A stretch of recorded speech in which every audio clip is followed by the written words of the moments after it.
Apa saja kerja buat kita atas dunia ni, akhirat kelak kan.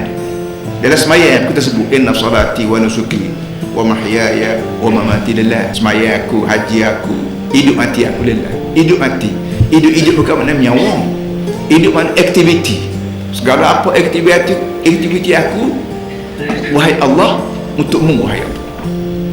Kita baca ayat tu, baca doa ni, dia keadaan air sembahyang menghadap belah, suci zahir batin, hadap kecil, hadap besar, najis, hadap belakang, kita menghadap belah, kita baca inna salati.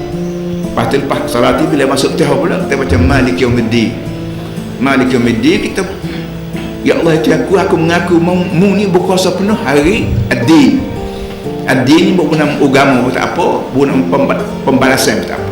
Yaumiddin kalau kita mana hari agama, mana hari agama ni akhirat kalau hari yang tak apa kaki je belakang lain pada hak rupa agama.